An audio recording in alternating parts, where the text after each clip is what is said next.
So you've watched Beauty and the Beast, you've read a little bit about fairy tales. I'm going to go ahead and give you a little bit of a primer on a couple of concepts, encoding and decoding, before you go ahead and work on your application activity. As a quick disclaimer, this is my thing. This is what I do a lot of research on. This is where a lot of my work is. I've done my very best to keep it accessible and as basic as it needs to be, but it's absolutely possible that I've made assumptions or gotten really overexcited. So if something doesn't make sense or I'm going too quickly, go ahead and send me an email. It's not going to bother me at all. It's my job to help you learn. So let's crack on. I'm going to start with a couple of vocabulary words. You're not going to hear them a ton from me, at least a couple of them, but if you were to go and pursue this further, you would hear them a lot. So the first one is hegemony or hegemony. You also might hear something being described as hegemonic. Hegemony is the existing system of power that influences our daily interactions. So that kind of nexus of wealth and class and politics and privilege that kind of governs what is considered normal and acceptable. Obviously, we're going to talk a lot about media here. I just want to clear up that that includes everything from books to film to music to video games to things that you consume on the internet, as long as it is intended for the consumption of like a public group. And the final word is pedagogy. I don't think I'm going to use that one at all in this particular discussion. Just know that we'll sometimes talk about the pedagogy of the media, and pedagogy is kind of the teaching process. It's the way that media acts as a teacher, even if it's not, a person standing in the front of the classroom, or in my case, also working from behind a computer. So I guess to use one of those vocabulary words, good pedagogy always involves cycling back and re-hitting topics as you build into more advanced things. So I'm going to go ahead and cycle back to one of the main topics for this class, which is that audiences are active. We are not just like receptacles into which media is poured. We interpret media according to our own cultural backgrounds and experiences, and that's a really key concept for this discussion. So what we're looking at here is a theory from Stuart Hall. He's a really celebrated cultural studies scholar. It's his theory of encoding and decoding. So he puts forth that there are 4 general steps in the process of encoding and decoding. First is production. That is when human beings design and produce media for consumption by other human beings. The second is circulation. That media, after being created, is distributed and viewed by other human beings, and that's often done with the aim of generating income, which is a significant feature. Third is use. Human beings consume media by watching, reading, listening, etc., and they interpret it in the contexts of their own cultures and experiences. And finally, sort of, you've noticed that I've put a question mark there, we have reproduction. Human beings react to the media they consumed, and they may change their thoughts or behaviors because of it. So that question mark is kind of part of there to sort of note that this isn't an entirely linear process. Steps are repeated. Sometimes consumers of media also act as encoders, like when an instructor mediates content. When we tell you to watch for certain things as instructors, we are participating in use and reproduction as well as circulation because we are participating in the encoding process for you, the decoding consumer.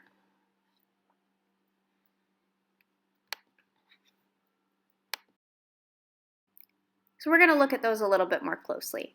Production, the first thing, is the part of the process where human beings create content for other human beings to consume. So for a movie, that includes things like script writing, character design, costuming, acting, voice work, cinematography, lighting, so much more. Human beings create that content using symbols and signs that both they and the viewer are meant to understand. And I emphasize that it's all done by human beings because it's never ideologically neutral. It's not just being created in a vacuum by robots. People with experiences, biases, and worldviews create content, usually at the behest of some corporation with its own set of goals, specifically to make money. So for that reason, we typically talk about media as encoding the values of the dominant hegemonic culture, at least when we're talking about big media. In this class, I've gone out of my way to expose you to literature that maybe doesn't reflect the dominant hegemonic culture, but those things are a little bit harder to find. Now I know this is a really ugly image, so if you want to see the way that it's supposed to look and be able to actually read it, you can access it through the link that was on the page where you got this video. But I want to talk a little bit about Disney, because it is one of the biggest players not only in children's media, but in media more generally. And it's one of the corporations that has the most to do with the way that messages are encoded. So this is a map of everything that Disney owns. It's absolutely staggering. And as a corporation, its number one goal is to create value for its shareholders. And also within its own brand, it's built a reputation for producing high quality, quote unquote, family friendly media. And that often means that its productions, its theme parks, its overall brand places a high value on nostalgia. Think like Main Street USA at Disney World. Places a high value on patriotism. And it generally is oriented in a very conservative way in terms of its cultural milieu. So we're going to look, though, in just a second at some of the changes that have happened in recent years. So Disney has traditionally been a pretty conservative entity, but even just within the last couple of weeks, they cast Halle Bailey as Ariel in the upcoming live-action Little Mermaid video. And many scholars, myself included, are noting that this is kind of part of a general trend on Disney's part to try and start acquiescing to the demands of many millennials who are now, starting to have children and bring them to see films. But there's also been a lot of backlash, and just about people being mad that Ariel could possibly be portrayed by a black actress. And that's a testament to how invested many Disney fans are in that whitewashed conservative Disney that dominated from 1930 until very recently. That really has been a huge part of Disney's brand for a long time. So getting back to production, we're going to use a Disney example to talk about how mutually intelligible signs and signifiers are used to encode meaning. Visual signals are used, like the ones we see on the left. So hey hey, a chicken from the movie Moana, pecks at rocks, or sometimes at absolutely nothing at all. He has small pupils that face in opposite directions and rattle around when he moves. We see him walking into barriers and stepping off ledges. Notice that when I describe these things, I'm not using language that assumes what he is thinking or that places a value judgment. That isn't to be politically correct. It's because encoding is only about the bare facts of what is heard or seen. I can't say, he looks stupid, or he doesn't predict what will happen next, because that's actually me decoding information based on what I see. And by the way, visual encoding includes more than character design. Lighting, text size, drawing style, position, etc. all contribute to the encoding of meaning. And similarly, auditory input is more than words. Tone of voice, music, and other elements participate too.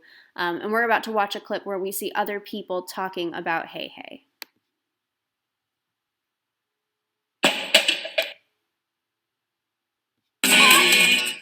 I'm curious about that chicken eating the rock. He seems to lack the basic intelligence required for pretty much everything. Should we maybe just cook him? Sometimes our strengths lie beneath the surface. Far beneath, in some cases. But I'm sure there's more to hey hey than meets the eye.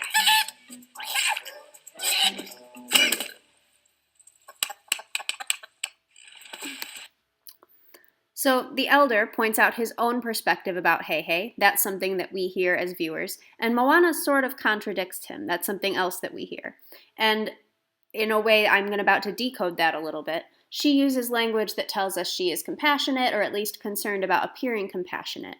The things that we see and hear are really where meaning is encoded. I decoded that by noting that Moana appears to have an interest in seeming compassionate. So any of that step 2 stuff, after the book is written or after the movie is finished or the song is recorded, falls into circulation. It's the space in which we actually experience media. Whether we see a movie in a theater or at a friend's house is part of circulation. Whether I can stream it on a service like Netflix or if I have to buy it is part of circulation. Whether it appears on PBS or on HBO is a part of circulation. So that PBS or HBO question is actually particularly relevant to Sesame Street, which got its start on PBS, a free channel accessible to pretty much any kid with a TV set. It was recently purchased by HBO and is now only accessible to kids whose families can afford HBO and choose to do so, whether that's via cable or streaming. Clips may also be available on sites like YouTube or on the Sesame Street website, but access to the full show is now restricted. And that's part of encoding meaning too.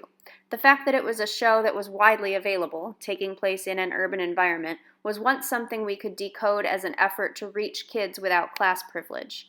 We might decode the transition to HBO, but the maintenance of the urban setting as a reflection of gentrification, whereby urban spaces are reappropriated for wealthier children.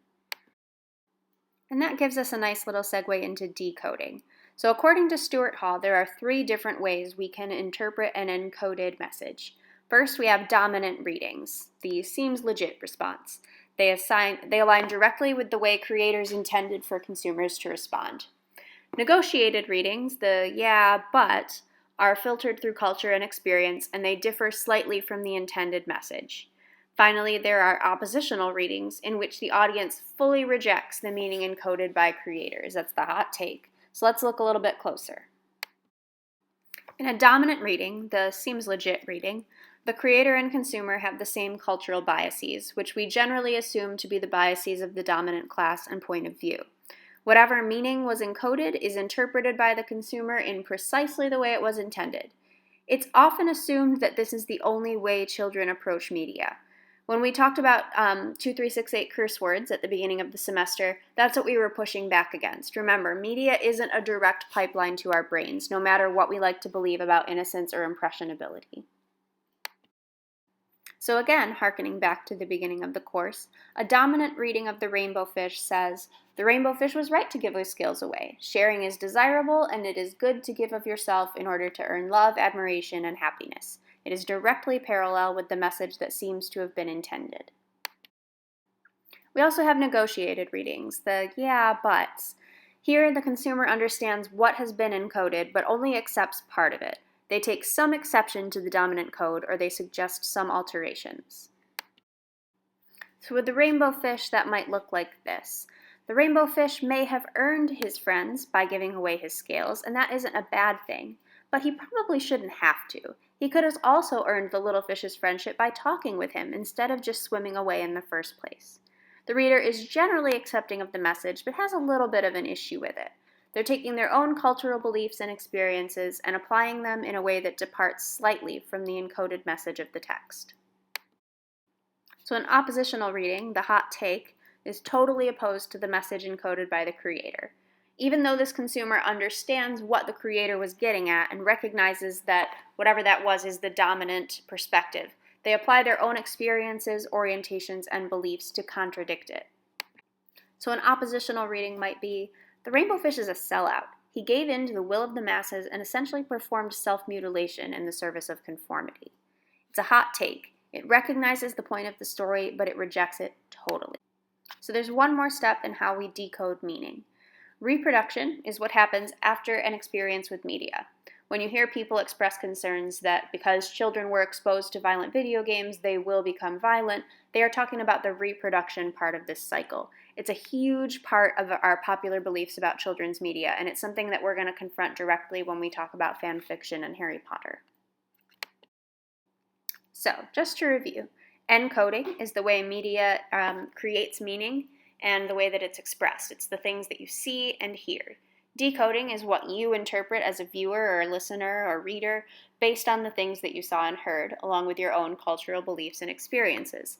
The difference here is between hey having rattly eyeballs and swallowing rocks, that's encoding, and interpreting that to mean that hey is stupid, that's decoding. Or to take it a step further, that because hey follows patterns we associate with comic relief and comedic timing, that's encoded, he is therefore funny, that's decoded. Our dominant reading is, "Look at that stupid chicken, that's hilarious." Our negotiated reading says, "He is funny, but he doesn't seem to have any purpose in the plot other than that. Does he really need to be in the story? Could we give him something to do?" Our oppositional reading would say, "It's super uncool to make Hey-Hey's character the butt of a joke. He's clearly encoded to be like someone with an intellectual disability, so it's crappy of the creators to include him just for laughs." 3 out of many possible ways to decode one encoded message. So your job for the application activity is to practice understanding some encoding and decoding in relation to the Beauty and the Beast movie. So I've given you kind of a list of different encoded messages that you can look at. Belle, Gaston, the relationship between Belle and Gaston, the relationship between Belle and the Beast, Maurice, femininity, masculinity, romantic love. I'm going to ask you to select 2 of them, and your job is going to be to talk about how messages about those things are encoded, and then I want to hear your how you decode them. And when you're doing that, I also want to hear if your reading is dominant, if it is negotiated, or if it is oppositional. Just kind of probe a little bit how you as a viewer are decoding those messages and what kinds of things might be influencing your thoughts. So go ahead and move on to the next assignment, which is that application activity. I look forward to hearing your thoughts.